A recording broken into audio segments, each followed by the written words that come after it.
A minha ex-mulher mentiu sobre eu ter traído, e os meus pais acreditaram nela. Anos mais tarde, estou noivo, e eles querem voltar à minha vida. Eu, homem de 32 anos, conheci a Lisa, mulher de 30 anos, no nosso segundo ano de faculdade. Ambos estávamos a estudar negócios e acabamos por fazer parte do mesmo grupo de trabalho. No início, éramos apenas colegas, mas à medida que passávamos mais tempo juntos a trabalhar em projetos, começamos a desenvolver sentimentos um pelo outro. No final do semestre, já estávamos a namorar. A nossa relação progrediu rapidamente. Mudamos-nos juntos após a formatura e casamos-nos um ano depois. Tudo parecia perfeito. Ambos conseguimos bons empregos em empresas respeitadas, compramos uma casa num bom bairro e começamos a falar sobre ter filhos. Venho de uma família muito unida. Os meus pais, John, de 60 anos, e Mary, de 58, foram namorados no liceu e estavam casados há 35 anos. Eram um tipo de casal que todos aspiravam ser, ainda apaixonados após todos estes anos, apoiando-se mutuamente e dedicados à família. Também tenho uma irmã mais nova, Emily, de 28 anos, com quem sempre fui muito próximo. Desde o início, a minha família adorava a Lisa. Ela era encantadora, inteligente e parecia encaixar-se perfeitamente na dinâmica da nossa família. A minha mãe, em particular, gostava muito dela, dizendo frequentemente que a Lisa era a filha que nunca teve. Passavam horas a cozinhar juntas ou a fazer compras. Lisa até começou a chamar os meus pais de mãe e pai depois de nos casarmos. Os primeiros 3 anos do nosso casamento foram ótimos. Ambos trabalhávamos muito nos nossos empregos, mas sempre arranjávamos tempo um para o outro. Tínhamos noites de encontros regulares, fazíamos viagens de fim de semana e passávamos os feriados com as nossas famílias. A Lisa dava-se bem com os meus colegas de trabalho e seus parceiros, muitas vezes organizando saídas em grupo ou jantares. Mas as coisas começaram a mudar no nosso 4º ano de casamento. A Lisa recebeu uma promoção no trabalho, o que significava mais horas e mais responsabilidades. No início, fui solidário. Sabia o quanto ela tinha trabalhado para conseguir essa oportunidade. Mas, à medida que as semanas se transformavam em meses, percebi que ela estava a tornar-se mais distante. Começou a ficar fora até tarde, muitas vezes não voltando para casa até de madrugada. Quando perguntei, ela dizia que estava a trabalhar até mais tarde ou a ter bebidas com colegas para fazer networking. Confiei nela, por isso não pressionei o assunto, mas não consegui afastar a sensação de que algo estava errado. Lisa tornou-se mais secreta com o seu telemóvel. Ela atendia chamadas no outro quarto ou escondia rapidamente o ecrã quando eu passava. Quando perguntei casualmente sobre isso, ela acusou-me de não confiar nela e de ser controlador. Um dia, cerca de 8 meses após a promoção dela, cheguei a casa mais cedo por causa de uma enxaqueca e, quando entrei no nosso quarto, encontrei a Lisa na cama com seu colega de trabalho, Mark. Fiquei chocado. Lisa saltou da cama a tentar explicar, dizendo que foi um erro único e implorou para que a perdoasse, prometendo que nunca mais aconteceria. Contra o meu melhor julgamento, concordei em tentar resolver as coisas. Eu amava-a e queria acreditar que foi apenas um lapso momentâneo de julgamento. Nos meses seguintes, as coisas ficaram tensas entre nós. Começamos terapia de casal, e a Lisa prometeu cortar todo o contato com o Mark, exceto as interações necessárias no trabalho. Queria confiar nela, mas sentia-me constantemente em alerta, perguntando-me se ela estava realmente onde dizia estar. Cerca de 2 meses após a nossa tentativa de reconciliação, notei que a Lisa ainda estava a agir de forma secreta com o seu telemóvel. Uma noite, enquanto ela estava no duche, o telemóvel dela vibrou no criado mudo. Vi uma mensagem do Mark aparecer no ecrã. Eu sei que não devia, mas abri a mensagem. O que encontrei foram meses de mensagens flerte entre eles, algumas datando de antes de eu os ter apanhado juntos. Quando a Lisa saiu do duche e me viu com o telemóvel dela, ficou furiosa. Começou a gritar, acusando-me de invadir a sua privacidade e de ser um péssimo marido sem confiança. No calor do momento, ela gritou: "Sabes uma coisa? Eu traí-te durante meses e estou feliz que finalmente saibas. Estou farta deste casamento." Fiquei atordoado. Disse-lhe para ir embora, o que ela fez, batendo a porta ao sair.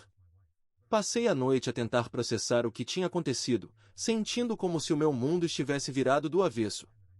No dia seguinte, liguei aos meus pais para lhes contar o que tinha acontecido.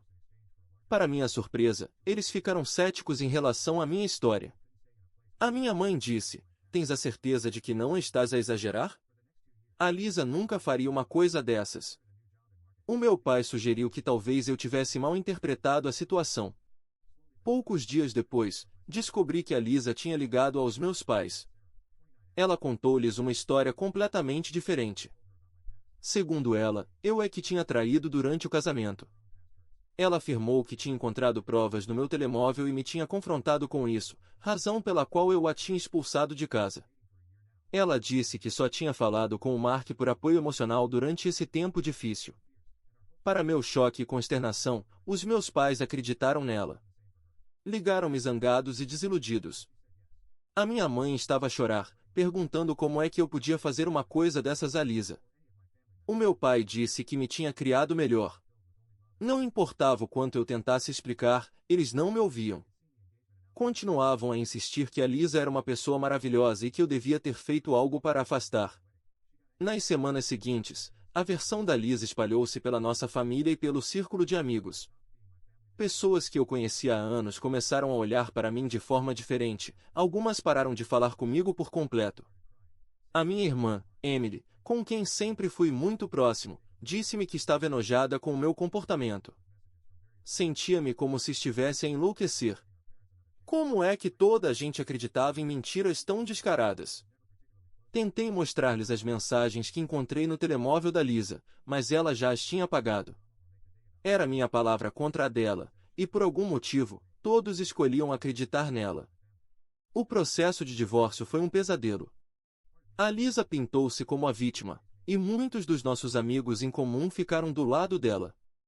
Ela até conseguiu convencer alguns dos meus colegas de trabalho, o que tornou o ambiente no escritório insuportável. Acabei por ter de procurar outro emprego devido à tensão no trabalho. Os meus pais não só acreditaram na Lisa, como fizeram questão de a apoiar durante o divórcio. Ofereceram-lhe um lugar para ficar na sua casa, e ela aceitou de bom grado. Não podia acreditar quando um dia passei pela casa dos meus pais e vi o carro da Lisa na entrada. Senti que tinha sido traído da pior maneira possível. A gota de água veio 3 meses após o nosso divórcio ter sido finalizado. Vi nas redes sociais que a Lisa tinha casado com o Mark. Não conseguia acreditar na rapidez com que ela seguiu em frente. O que doeu ainda mais foi ver fotos dos meus pais no casamento dela, sorrindo e a celebrar, como se a Lisa não tivesse acabado de destruir a nossa família.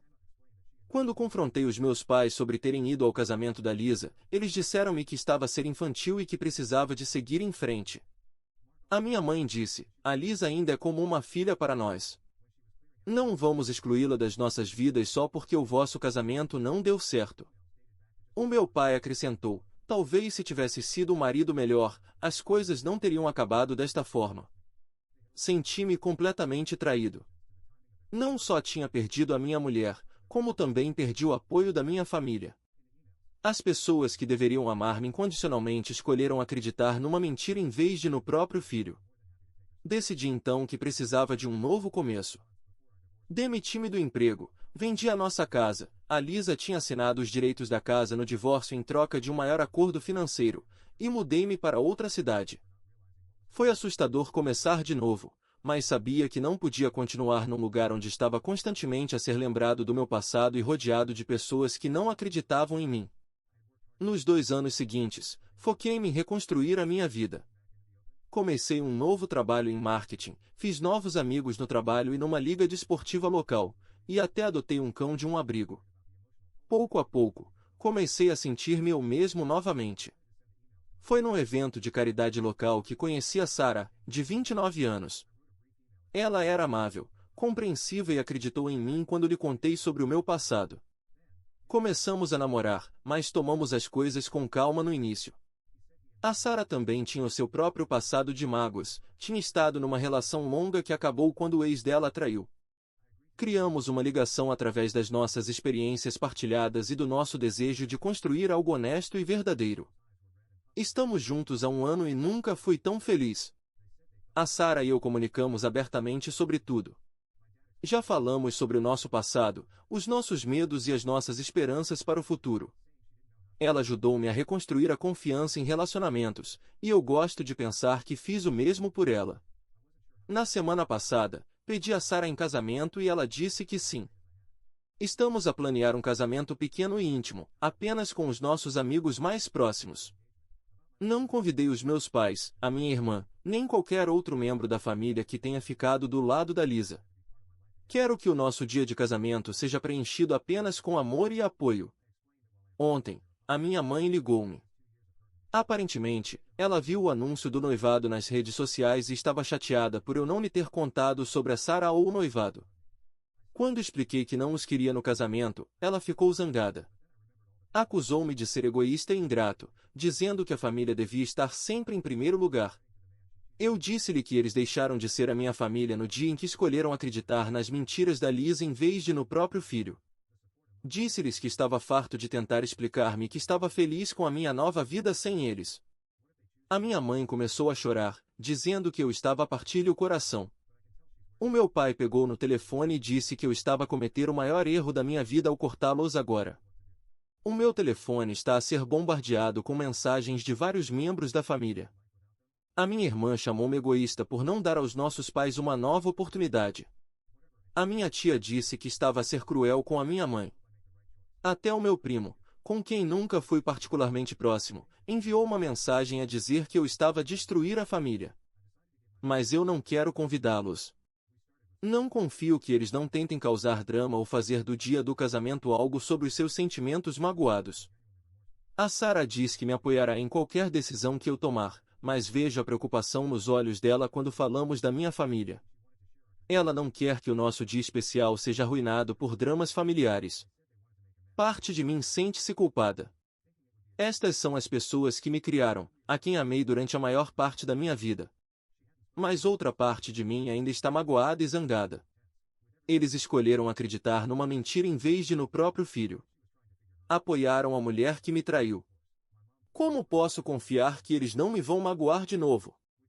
Estou errado por não querer os meus pais no meu casamento, depois de tudo o que aconteceu? Deveria dar-lhes outra oportunidade ou manter a minha decisão de os manter fora da minha vida?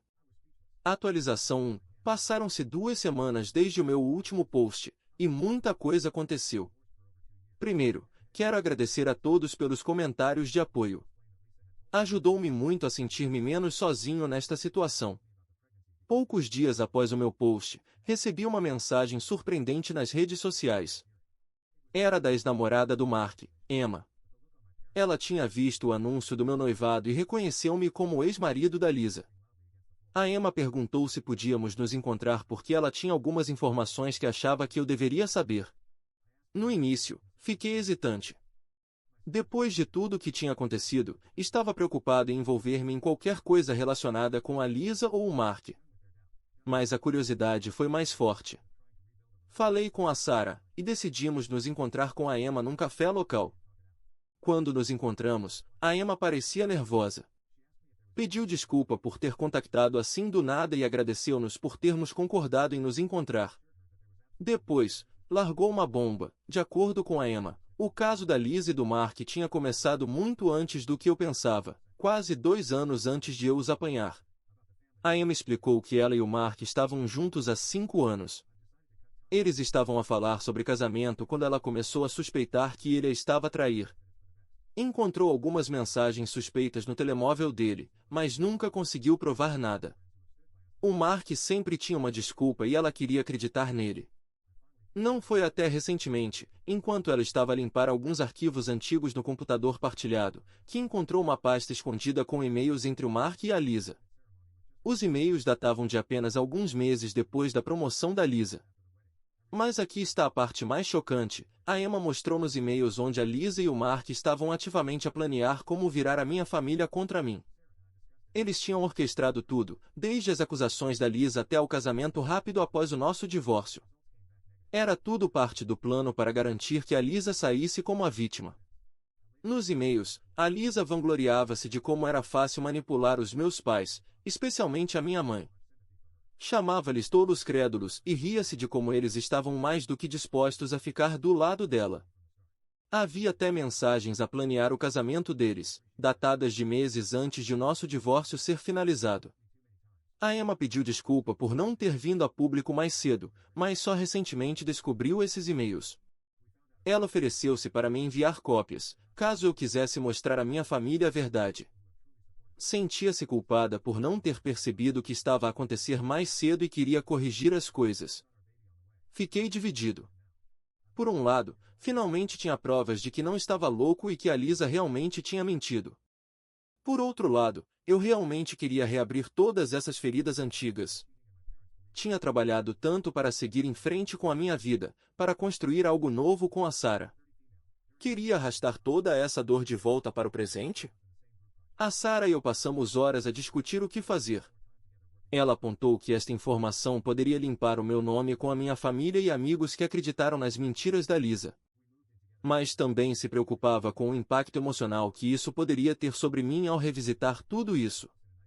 Depois de muita deliberação, decidi enviar os e-mails aos meus pais. Achei que eles mereciam saber a verdade, mesmo que isso não mudasse nada entre nós. Escrevi um breve e-mail a explicar de onde vinha a informação e anexei os e-mails que a Emma me tinha enviado. Não ouvi nada deles durante alguns dias. Então, ontem, o meu pai ligou-me. Ele soava diferente, muito mais calmo. Disse que ele e a minha mãe tinham lido os e-mails e queriam encontrar-se comigo para falar. Fiquei surpreso, meio que esperava que eles ignorassem os e-mails ou encontrassem alguma desculpa para justificá-los. Concordei em encontrá-los num local neutro, num parque perto da minha nova casa. Quando cheguei com a Sarah, pude ver que os meus pais pareciam mais velhos, cansados. Os olhos da minha mãe estavam vermelhos e inchados, como se ela tivesse estado a chorar. Eles começaram por pedir desculpa. Disseram que se sentiam horríveis por não terem acreditado em mim, por terem escolhido a Lisa em vez do próprio filho. O meu pai explicou que sempre viram a Lisa como a filha que nunca tiveram e que isso ofuscou o seu julgamento. A minha mãe desabou a chorar, dizendo que não sabia como tinha sido tão cega. Ouvi as suas desculpas, mas senti-me entorpecido. Depois de 2 anos de dor e a reconstruir a minha vida, não sabia como processar essa mudança repentina. Parte de mim queria gritar com eles, para que se sentissem tão magoados e traídos quanto eu me senti. Mas outra parte de mim estava apenas cansada, cansada da raiva, cansada da dor. Eles perguntaram sobre a Sarah, sobre o nosso noivado e sobre a minha vida agora. Respondi às perguntas deles de forma educada, mas breve. Eu conseguia perceber que eles estavam a tentar avaliar o quanto de dano tinham causado e quanta hipótese tinham de voltar a fazer parte da minha vida. Quando perguntaram se podiam vir ao casamento, disse-lhes que precisava de tempo para pensar sobre isso. Expliquei que, embora apreciasse as suas desculpas, isso não apagava os 2 anos de dor e traição. Disse-lhes que tinha construído uma nova vida para mim, uma que não os incluía, e que não tinha certeza se estava pronto para mudar isso. Quando estávamos a sair, a minha mãe tentou abraçar-me. Eu fiquei rígido e ela recuou, com um olhar magoado. Senti uma pontada de culpa, mas então lembrei-me de toda a dor que eles me tinham causado, o modo como acolheram a Lisa, mesmo depois de eu lhes ter dito o que ela tinha feito, o fato de terem ido ao casamento dela com o homem com quem ela me traiu. Agora estou dividido. Parte de mim quer perdoá-los e ter os meus pais de volta na minha vida. Sinto falta da relação que costumávamos ter, do apoio e do amor que pensava serem incondicionais. Outra parte de mim está com medo de ser magoado novamente. E se algo semelhante acontecer no futuro? E se eles escolherem acreditar em outra pessoa em vez de em mim outra vez? A Sarah diz que me apoiará em qualquer decisão que eu tomar, mas consigo perceber que ela está preocupada. Ela está preocupada com a forma como tê-los de volta nas nossas vidas pode afetar a nossa relação e o nosso futuro juntos. Não sei o que fazer. Deveria dar aos meus pais outra oportunidade? Deveria convidá-los para o casamento ou continuar a avançar com a minha nova vida sem eles? O casamento ainda está a alguns meses de distância, por isso, tenho algum tempo para decidir, mas sinto que estou numa encruzilhada. Qualquer escolha que fizer vai moldar os meus relacionamentos e a minha vida daqui para frente. Só espero tomar a decisão certa. Atualização 2. Já passou um mês desde a última atualização e as coisas tomaram um rumo inesperado. Depois de muita consideração e longas conversas com a Sarah, decidi dar aos meus pais uma oportunidade de voltarem a fazer parte da minha vida. Começamos com pequenos passos, chamadas semanais, jantares ocasionais. Foi estranho no início, mas estávamos a fazer progressos. Os meus pais pareciam genuinamente arrependidos. Esforçaram-se para conhecer a Sarah, sempre perguntando sobre ela e tentando fazê-la sentir-se bem-vinda. A minha mãe até enviou a Sarah algumas receitas de família antigas, dizendo que queria partilhar as nossas tradições com ela. Na semana passada, os meus pais convidaram-nos para jantar. Disseram que queriam fazer as pazes e conhecer melhor a Sarah. Concordamos, pensando que seria uma boa oportunidade para seguir em frente. Quando chegamos, fiquei surpreso ao ver a minha irmã, Emily, também lá. Ela não falava comigo desde que ficou do lado da Lisa durante o divórcio. O jantar começou tenso, com todos a tentarem ser demasiado educados. A Emily continuava a lançar olhares estranhos a Sarah, como se estivesse a tentar percebê-la. Enquanto estávamos a terminar o prato principal, a minha mãe limpou a garganta e disse que tinha algo importante para nos contar. Ela parecia nervosa, o que imediatamente me deixou em alerta. Pude sentir a Sarah ficar tensa ao meu lado. O que a minha mãe disse a seguir foi um verdadeiro soco no estômago. Aparentemente, a Lisa tinha contactado-os algumas semanas antes. Ela estava grávida e afirmava que o bebê era meu. Fiquei sem palavras. A Sarah apertou a minha mão debaixo da mesa, com força. A minha mente estava a correr. Como isto poderia ser possível? Estávamos divorciados há mais de 2 anos e eu não tinha tido qualquer contato com a Lisa desde então. Os meus pais continuaram a explicar que a Lisa lhes tinha dito que tivemos um momento de fraqueza durante o processo de divórcio. Disse que não me tinha contado sobre a gravidez antes porque tinha medo da minha reação. Aparentemente, a Lisa tinha lhes mostrado uma ecografia e tudo mais. Eu não podia acreditar no que estava a ouvir. Era claramente outra mentira, outra manipulação, mas o olhar nos rostos dos meus pais dizia-me que eles estavam a considerar acreditar nela outra vez. Levantei-me, a cadeira fazendo barulho ao raspar no chão. Disse-lhes, com todas as letras, que a Lisa estava a mentir. Lembrei-lhes dos e-mails da Emma, de toda a dor que a Lisa tinha causado. Perguntei-lhes como podiam sequer considerar acreditar nela, depois de tudo. Foi então que a minha irmã falou. Ela disse que talvez eu devesse fazer um teste de paternidade, só para ter certeza. Aquilo foi a gota de água. Disse-lhes a todos que estava farto. Farto da dúvida, farto da disposição deles de acreditar na Lisa em vez de mim, farto de tentar reconstruir uma relação que claramente eles não valorizavam. A Sarah e eu saímos, ignorando os pedidos deles para ficar e falar sobre isso. No caminho para casa, a Sarah ficou em silêncio. Quando chegamos ao nosso apartamento, ela perguntou-me se havia alguma possibilidade de a Lisa estar a dizer a verdade. Fiquei magoado por até a Sarah poder duvidar de mim, mas compreendi a preocupação dela. Assegurei-lhe que não havia absolutamente nenhuma hipótese de acusação da Lisa ser verdadeira. Ofereci-me para fazer um teste de paternidade, caso isso a deixasse mais tranquila. A Sarah abraçou-me, pedindo desculpa por ter duvidado de mim, mesmo que apenas por um segundo. Passamos o resto da noite a falar sobre o nosso futuro, sobre a família que queremos construir juntos, uma família baseada em confiança e apoio incondicional. Decidi cortar todos os laços com os meus pais e a minha irmã definitivamente. Não consigo continuar a passar por este ciclo de dor e traição. A Sarah concorda que é o melhor a fazer. Continuamos a avançar com os nossos planos para o casamento, mas estamos a pensar fazer uma cerimônia ainda mais pequena agora, apenas nós e alguns amigos próximos que nos apoiaram durante tudo. Estou triste que as coisas tenham acabado assim, mas também me sinto aliviado. Finalmente, sinto que posso fechar este capítulo da minha vida e focar-me no meu futuro com a Sarah. Atualização 3. Já se passaram 6 meses desde a última atualização e muita coisa mudou. A Sara e eu casamo-nos numa cerimônia linda e íntima, apenas com os nossos amigos mais próximos. Foi perfeito, exatamente o que queríamos. Cerca de um mês depois do casamento, recebi uma carta registrada.